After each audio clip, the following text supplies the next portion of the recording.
Hey everybody, Cheryl here. I wanted to share a project with you guys that I'm working on. I'm actually working on this mannequin head and I'm doing a tonal color melt. And by tonal I mean everything from the top to the bottom all stays in the same tonal family and it all stays within a 2-level range. Okay, so I have saved everybody a lot of time by going ahead first and applying the colors to 3 sections.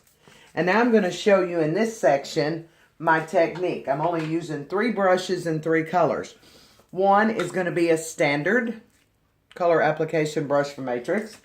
And then I'm using 2 color melting brushes from the CBC. That's CBC Hair on Instagram, Christopher Benson. So here's how I'm doing it.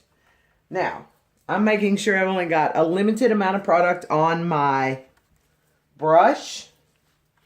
And I'm outlining my section, trying to keep this video to 5 minutes. My base, my shadow base that I've mixed up and created right here is equal portions of Color Sync, 5VV, and 6A. 5VV, that's Violet Violet, and 6A with equal parts of 10 volume developer. Woo! Made a little bit of a mess there, but we're going to blur that out in just a second. Now, I've outlined my section and I'm going to start here in the bottom. Turn this where you can see it just a little bit more. There you go. And each time I dip my brush, I think it's very, very important to understand how little product I'm putting on there. Okay? Trying to keep my arm out of the way. I haven't figured out this whole video thing yet, but I'll get it. Alright? And so I want to go in with horizontal sections, and I'm creating a shadow base. And I call it a shadow base because I have spent a plethora of years and thousands of clients getting rid of their quote-unquote roots. I honestly think industry-wide that that's something we should change, and we should not be referring to it as a smudge root or a root shadow, anything with the word root.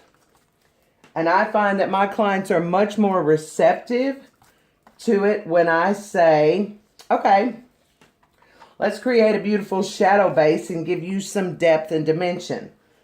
Nothing in that suggests that she's going to have roots.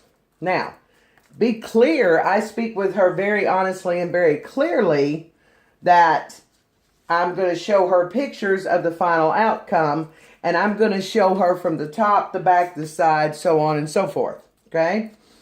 Now, I've almost completed with my first color using my standard brush. And I only want to keep it right there at the scalp. I want that to be a shadow base. Base meaning a base color for her shadow. Okay? Or a shadow for her base color. I think sounds a whole lot better. Alright, now, this is where I'm going to incorporate my second color. My second color is Color Sync 8A and 8V equal parts. So I'm going to flip that over real quick. And then I'm going to go in with my first CBC brush. And I'm going to lay that right in there. I'm going to give my hand as a sturdy base.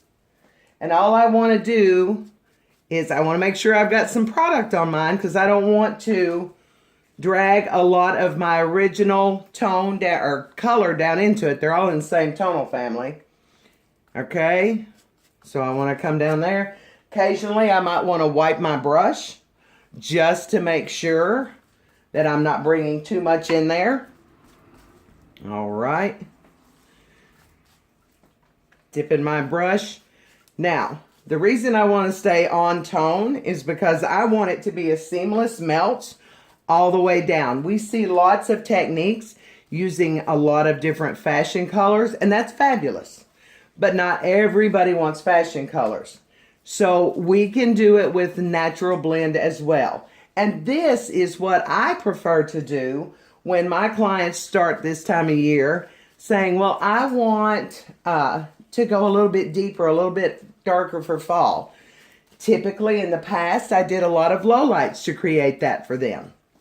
Here's what happens. Then when they get ready to go back in the spring to their beautiful blonde, then I'm faced with a challenge of lifting those dark pieces out, which are scattered throughout.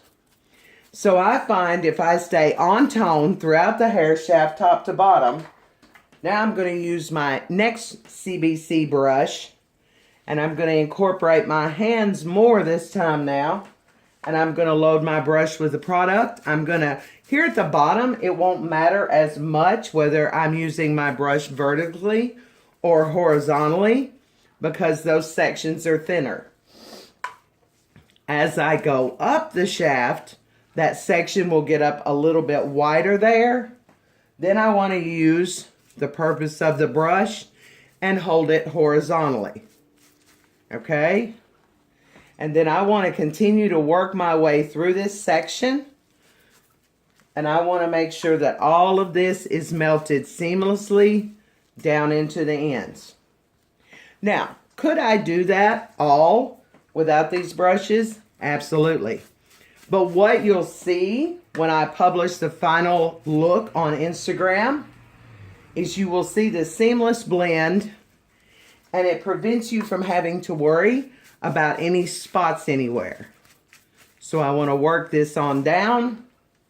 I want to get to my last section, and I want to make sure that my brush is loaded and it goes in there. I've been at this for just a little while. My brush is getting a little bit messy. Okay, so now this is where I visually want to look. I see a section right up here. Might need a little bit more softening. Don't be afraid to go back and address it.